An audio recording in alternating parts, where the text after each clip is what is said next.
Hello, Science and Magic YouTube channel. My name is Amanda Lebeck. If I haven't interacted with you in some way yet, and I'm so excited to be sharing this content with you. I love talking about the nervous system. I love talking about the mysterious side of being human. I love talking about feminine energy, which lives in the body. So all of my work really ties back into the body. And today I wanted to touch on the topic of feminine energy warmth. And this is something that I feel like I notice a lot when people are talking about feminine energy, that feminine energy is warm. And I recently did a video about how feminine energy is like water, and I'll link that below. It was a really fun video, and I really enjoyed how I was able to kind of flow through metaphor. And so I wanted to talk a bit in terms of metaphor before we dive more into like the logistics of what feminine energy warmth might be.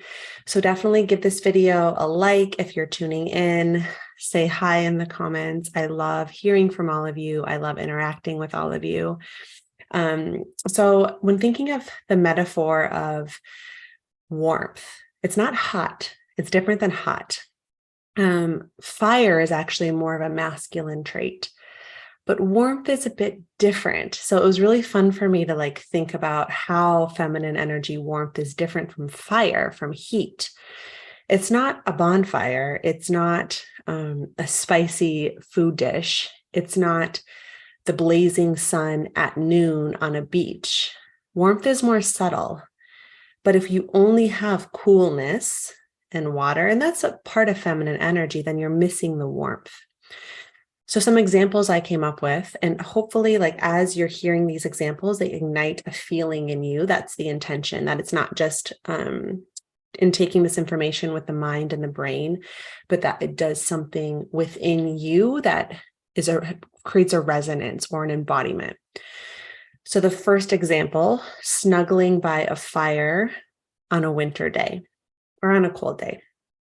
Think about that feeling of snuggling by a fireplace, like the crackles of the fire. You're maybe around loved ones, you have a book, you're cozy, you're inward, and you're snuggled, and that fire is bringing you not just physical warmth, but sound and the soft light. That was the first thing I thought of when thinking of feminine warmth. Stepping outside on a crisp autumn day where the air is really chilly, but the sun warms your skin. So it's not that like blazing sun midday where you have to shield your skin from, the potential of sunburn. It's stepping out on an already crisp day and the sun warms you. It's welcome. It grazes your cheekbones. You just spend a moment with your eyes closed and you're like, this feels really good and nourishing. It's like sinking into a warm bath. Right away when that water hits you and you snuggle back and you have your Epsom salts, you have your candles, you have your alone time, that's warmth, feminine energy warmth, sinking down into a bath. I thought of the example of a glass of warmed milk, like golden milk. I don't know if anyone's into that, like making some sort of delicious hot beverage, but specifically milk has this really nourishing quality, whether it's nut milk or dairy milk, that creaminess, and then warming it up and drinking that and feeling that kind of move down the back of your throat, behind your heart, into your belly, and warm you from the inside out and really make you feel nice and cozy and ready to fall into sleep. That's warm. That's not hot. Or wrapping yourself in a soft, cozy blanket. So think of your favorite blanket, really soft, really nourishing, and it doesn't overheat you, but it feels like a hug, and you can nestle into it and your whole body softens. So I'm curious if you have any examples, if you're tuning in, or if you have any examples in the comment that create this warm, fuzzy, tingling feeling for you. That's what we want to evoke within our presence, within our beingness, when cultivating the energy of feminine warmth. So again, it's not hot, and it's often in contrast to coolness a little bit. So the question here would be, can your presence offer warmth, offer warm, cozy feeling, loving feeling amidst the coolness that the world often presents?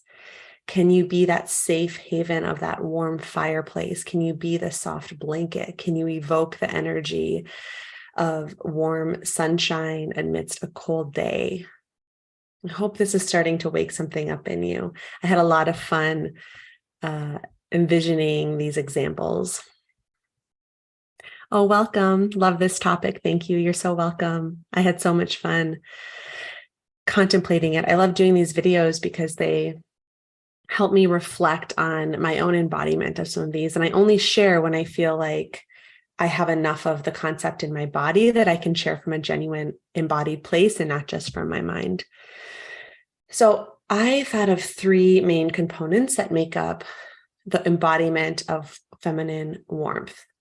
And the first one, surprise, surprise, openness. Openness and softness. So in order to be open, there must be softness. If you are rigid, you have a closed energy. And that's not always bad.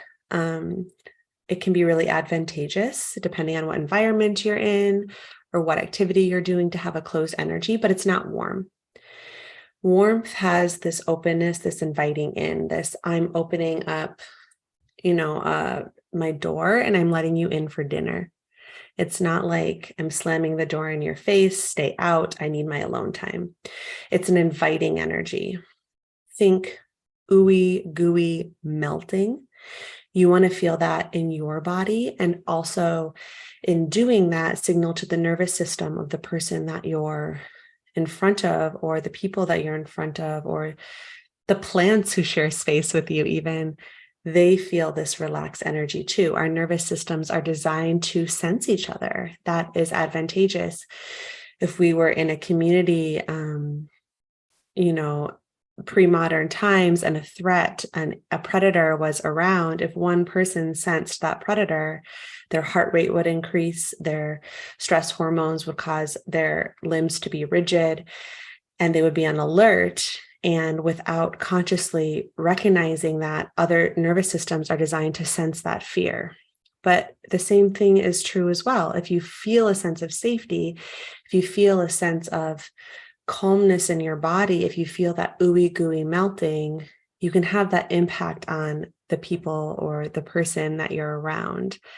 And that creates yumminess, warmth, connection, but it starts within you. Nervous system safety is huge here, and I won't get too far into it for this video. It's something that I've talked about in a lot of my videos, but in order to be open and not be guarded, you have to have a degree of nervous system safety. You have to feel safe in your body, safe in your environment. Otherwise, it just doesn't make sense to open yourself. It wouldn't be advantageous to your survival if there was a threat for you to melt and be soft and let the predator in, let the threat in. That doesn't make any sense. So finding a way to find safety is really, really important when learning to generate true warmth. And a lot of traumatic memories live in the body. So getting help from a healing practitioner to help you process those memories and to process those experiences and to work with your nervous system can be really helpful. And in this openness, we can really let life in. And I like to think of it as letting yourself be penetrated by life. And if penetrated is too strong of a word, think affected. Let yourself let life in, be impacted, be vulnerable, and stay open, stay warm. This means, every situation is different, but even amidst conflict or when you're hurt, can you let's say someone hurts you, can you still have a degree of warmth around that while holding a boundary? Of course, boundary is really important, but can you stay warm? Can you keep that fire in you? Can you stay melted, but with boundary? And so some things to do to help with openness is getting help to integrate trauma, which I just spoke about, and also learning more about how your nervous system works and the signals of when you're in a state of activation, when you have stress hormones running through your body chronically.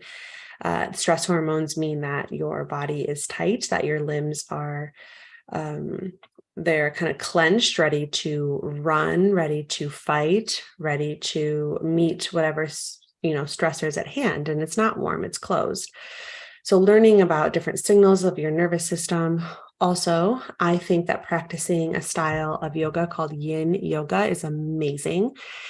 It is their stretches designed to be held for several minutes at a time, and you completely lower the activation of your muscles, and instead it accesses your connective tissue. So you're not holding like warrior two or like a lunge.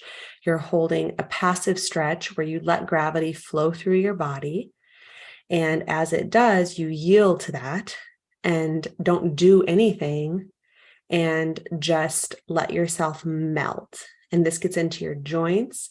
It shows you if you're, activated, you breathe, and it can get really intense, but it also unwinds you from the inside out. And it feels really, really good. I'll link a yin class below in the description that I have on YouTube for you to use. I love yin yoga. It is such a powerful practice. It's literally the practice of yin energy, of feminine energy, of yielding, of being, of softening, of opening, of allowing. Hi, welcome in, everybody. The other thing I like to do to practice this openness is meditation, but not a visual meditation, a body scan. So any type of meditation that guides you into experiencing your body. So feeling your shoulders, feeling your heart, feeling your belly, feeling your hips, and just bringing your consciousness into these places. I think that's a really powerful thing, to just drop the energy down and then soften and yield so that your system, your nervous system, your energy can be more open. Massages are amazing if you're into massages, getting any sort of body work, any sort of assistance with like helping actually stretch and soften the tissue and letting yourself land in the present moment. Wonderful ways to soften and open. Think about openness in the face. Think of a clenched face, like a tight face, when someone has a clenched jaw and they have a furrowed brow and their eyes are squinting. That's not a very warm energy. That's a very penetrative energy. That's I'm squinching to figure something out, to notice something small, to sift through my environment. Openness, leaning back, means a softer face, open eyes, kind of glowing skin. So if you are able to, getting a facial is amazing, but you can also daily massage out your face. So doing different techniques and working the muscles of your face, just like someone would massage your back or your legs. Your face also has muscles. So soothing tension in your forehead and your brow, opening the muscles of the face in that way. And then the last thing too is creating safety in your environment is really, really important to openness. And this comes with that need for there to be a nervous system safety. So are you psychologically safe? Are you emotionally safe? Are you physically safe? I mean, at the bare minimum, are you physically safe? So setting up your environment so that you feel like you can rest down and back. That's the first step to creating warmth, to evoking that ooey gooey energy, to making it feel like someone's sitting next to a crackling fireplace when they're next to you. You have to find a way to be open. I recently did a poll, and I was asking different components for all of you of what feminine energy trait that you struggle most with. And the top by far was opening myself up and being vulnerable, letting my guard down. My loves, finding a way to do that is top priority. You can do your nails perfectly. You can have your hair done. You can groom yourself. You can get the facials. But if that energy isn't open, if you don't let yourself be vulnerable, if you don't feel your emotions, if you don't find a way to be open and let yourself feel safe, it's going to be really hard to connect to feminine energy and next to impossible to generate warmth. Hi, welcome. Oh, you made both lives. I went live twice today. I don't know. I'm feeling in the flow, so I'm having a lot of fun with it. Thank you for coming to the second live. It's good to see you. So the second piece of this is heart. When I think of warmth, I think heart. And this means the energies of compassion and of kindness. And letting the heart really have authority over your life. So we live in a very head-centered society, and many of us operate just from our heads. Logically, it can be really scary to let our intuition or our instinct guide us. And when I say letting the heart have authority over your life, I think most people can resonate with a situation or a decision that they made that they connected to their heart, and their heart knew something to be true without the mind having any backing. That's the type of living I'm suggesting. Paying attention to your heart, letting your intuition lead you, and letting yourself say, I don't know. My brain doesn't know, but my heart feels a certain way. Trusting your intuition. The Heart Math Institute is this nonprofit organization that studies the heart, and the heart has its own nervous system. It has its own bundle of neurons that process information on its own. And if you think of it, heart is woven into spiritual literature across, different religions, across different philosophies, like things like follow your heart, leading with your heart. It's woven into language. I'm heartbroken. My heart feels this. Like, you don't say that about other organs. You don't say that about your lungs. Like, I love you with all my lungs. I love you with my gallbladder. You say heart, and it's for a reason. There's something to that. And the Heart Math Institute is doing a lot of studies about the heart. So I highly suggest you check out their website. But connecting into the heart connects you not only with your own intelligence for your life, but it links you into a web of connectivity with the world, truly, and also with others in the room and in the space that you're in.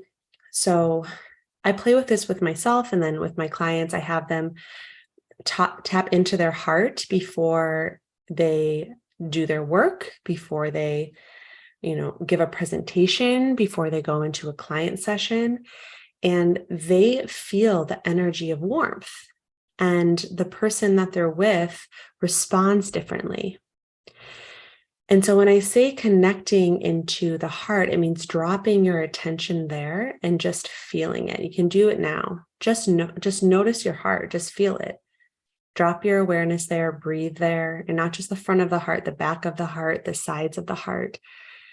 And it's almost as if you become heart-centered by feeling your heart more than your eyes or your brain. And according to the Heart Math Institute, that's the start of creating a state of biological coherence in the body.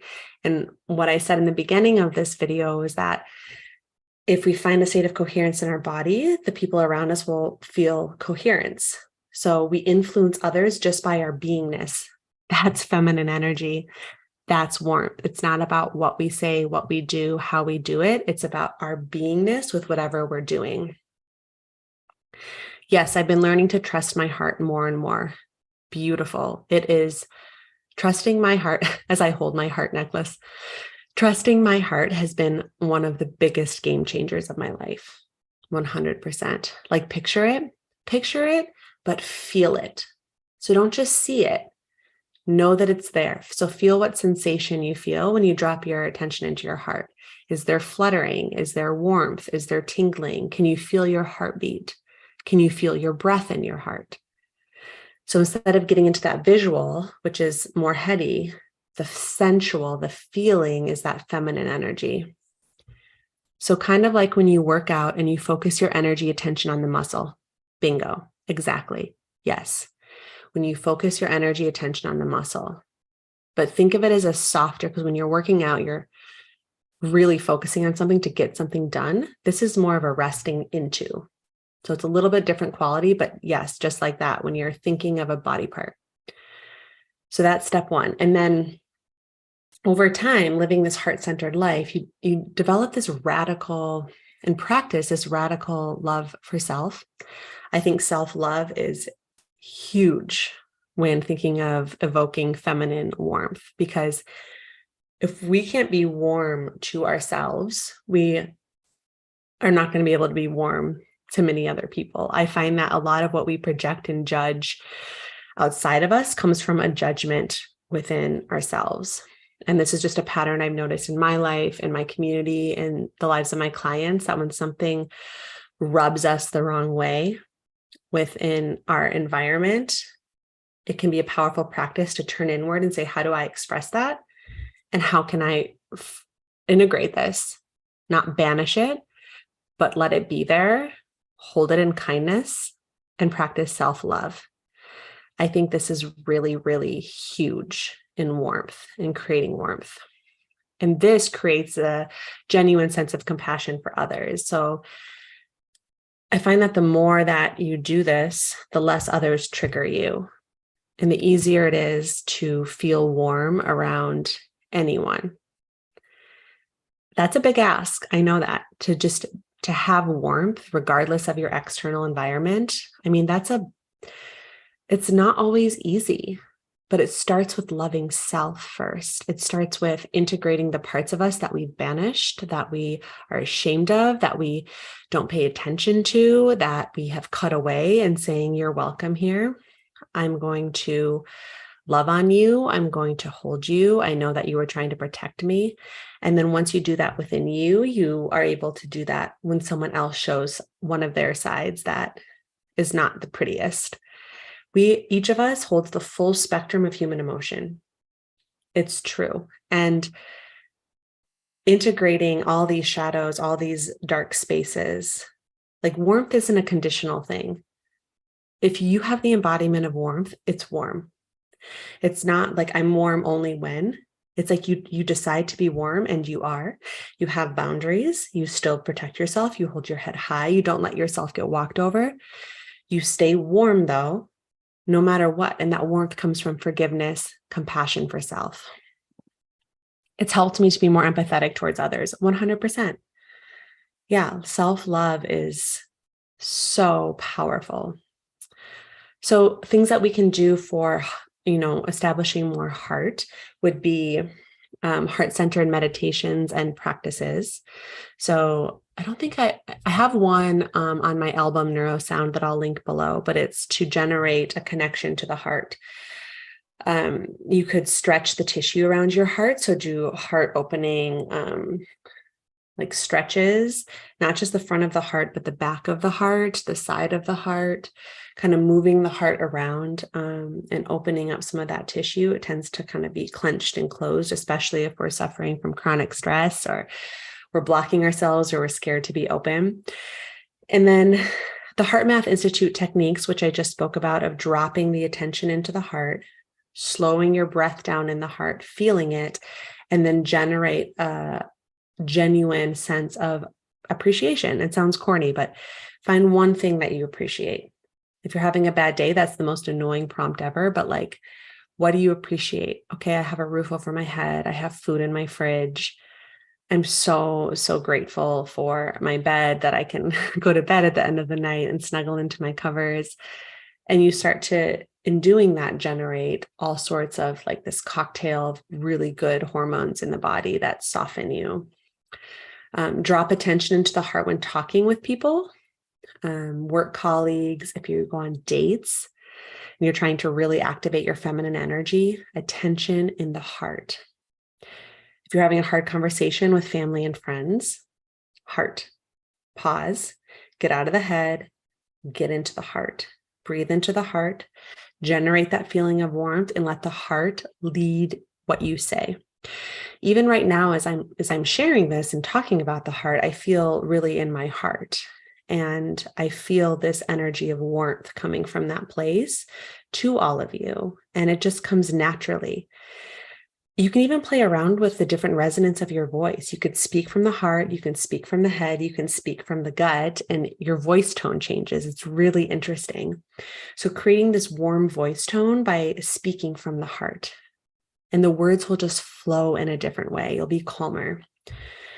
Another thing I like to do is imagine warm embers in my heart area. So not a bonfire, but imagine, like at the end of the night when the fire is going out and the coals are just warm and cozy and you're just enjoying that gentle warmth. You can imagine those warm embers in the heart. And I'm feeling my heart kind of warm up as I do this. And maybe you are too. But that warmth can spread throughout your body and those around you can feel it. So I hope that helps. So we have openness first, find a way to soften and to open your energy to invite others in. And then heart, connecting into the heart, evoking radical compassion for self and for others. The last thing I thought of was to move slowly. Quick movement doesn't feel warm to me. It feels hurried, rushed, sporadic, cold even. But move like you are running or swimming, not running, swimming through warm bath water. Let your movements be slow and milky and soft. And in this way, you're inviting in.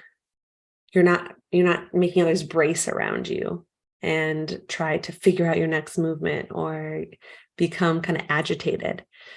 You become soothing. You become softening. You become mesmerizing. And you leave space for heart-centered kind of openness within your environment. There's space for it. If you're moving, there's not a lot of presence if you're moving really fast and not breathing. But you can have this attentive and open listening without urgency. So think of having a conversation with someone and they go and make you a cup of tea and they move really slowly, pouring the tea. They bring over that warm cup to you and they're not in a rush. They sit down next to you and they hand you the tea and they just breathe for a second. How warm is that?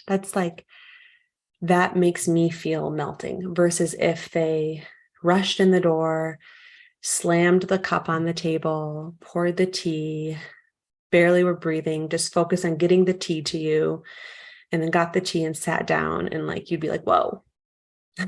You kind of lean back a little bit. That's a lot. Think of your movements. Slow down. So some ways you can do this is notice when you are rushing. You can feel your backspace. Literally right now, just like we felt the heart, see if you can feel the backspace, your spine, your shoulder blades, the space in between your shoulder blades. That's that lean back energy. And then feel the ground underneath you and sink into it. So feel your feet, feel your hips. This is taking that more penetrative energy of up and forward, and it's pulling it down and back. And then notice if you move differently from that place. What's it like to move from your backspace? You could imagine that you're moving through warm water. That's a really fun exercise. What's it like to glide across the room as if you're moving through water? Notice I said warm water too, not cold. You want to melt into the space. Notice if you're holding your breath. So that's not letting energy move. Deep belly breaths. Eat your meals slowly. So rather than scarfing the food, inhaling it, not tasting it, taste everything, feel it, move slowly, create that warm, inviting energy. When you are engaged in conversation with someone, pause before responding to them. Let them completely finish. Pause, feel your backspace, feel the ground underneath you, feel your heart, and then respond. Create that extra space. It's warm energy, it's cozy, it's open. And then like the essence of a, inner warmth in your own, the essence of inner warmth in your own life, you'll warm yourself up and you evoke this zero state of urgency. You become present, you become engaged, you become open and kind. So as your energy begins to glow too. That's something that I labeled this as feminine energy, warmth, and glow, because as you have that inner fire, it's love. If you think about it, it's not just love. It's not like the Valentine's Day, like commercial love. This is like some deep love. This is love for self. This is love for the person or the people around you. This is the universal love, inner coherence. The heart knows how to do this. And as you evoke that energy in your body, you create a sense of coherence in your movements and your voice, and you start to glow. Your energy starts to glow. Your aura starts to radiate, and you become a warm person to be around. You literally become that warm fire that others are able to relax and to melt next to. This is so captivating, and it's really, in many ways, rare in our environment right now. So let me know what you all are thinking. If you have any questions, if you have any examples for yourself. I'm curious if it's easy or difficult for you to generate warmth. Like if it feels like it's an elusive concept, or if it feels like something that's pretty tangible and inherent in your essence. I really think it's the energy of like, you want to be that gentle crackle and soothing warmth of an evening fire. That's the intention here. You want to become captivating in that way. And perhaps you set that intention in the beginning of your day when you wake up, or before you go hang out with a friend, or before you go on a date, or before you spend time with your partner. Like, can I be that warm fire? Can I be that soft crackling sound? Can I be the cozy blanket that wraps them? And that is such a gift to the world. I feel cozy just listening, imagining that energy. That's exactly what I'm going for here. The feeling. So as you're listening, notice what you feel. And as you generate that within your own body, you can bring that into your life. So perhaps you're feeling feminine warmth right now. That is my intention by sharing these metaphors, by using these descriptive words of like, can you feel that? I'm loving this, literally an answer from the divine as I was looking for this. Oh, I'm so glad. I'm so glad. And I had this scheduled for a couple of days ago, but I don't know, I just wasn't feeling it. So I used my feminine energy and let myself flow. And I decided just to do 2 in one day because I'm feeling more like I want to live stream today. So it is divine. It's perfect timing. I've always been captivated by those who can do this, but never knew how. Do you feel like you have a sense now? Do you feel like you have some tools that you can try and use and generate within yourself? Because I think we all have this warmth, and a lot of it is that heart connection and that nervous system safety of being that soothing energy. And there's a time and place for coolness too. Like that can be refreshing. In my other video, I talk about feminine energy as being like a refreshing energy, which is very different from warm. So it's fun to know when to utilize either essences or either energies, and you can play in those. And keep in mind, like, it's not like the heat, the hot, that's more masculine. But the warmth is, think of like the sun. The sun is very masculine energy, but the moon receives that energy and reflects it. So like it's a reflective energy. It's like there's still warmth from the moon, but moonlight is very different than sunlight. Moonlight has warmth, but it's a softer glow. And that's what we're going for here. Feminine energy isn't cold by any means. There's warmth to it, but it's also not hot. Sometimes it's hot. That's a different kind of feminine energy. Yes, thank you. I'm definitely going to try and lean back more often. Yeah, the leaning back. The leaning back is huge. The opening, the pausing, the slowing down, all of that creates the energy of sitting by a fireplace. So I'm so glad that you all were able to join me. I'm so tuned into the moon. Oh, yes. I mean, I think as feminine energy beings, it's like the moon is so innate in our beingness. Like we're cyclical beings. The moon's a cyclical presence. It moves in 28-day cycles. So the moon's amazing for sure. Well, thank you so much for joining me for this live stream and engaging. Definitely give this video a like, share it with someone who's also exploring feminine energy. And I think that's it.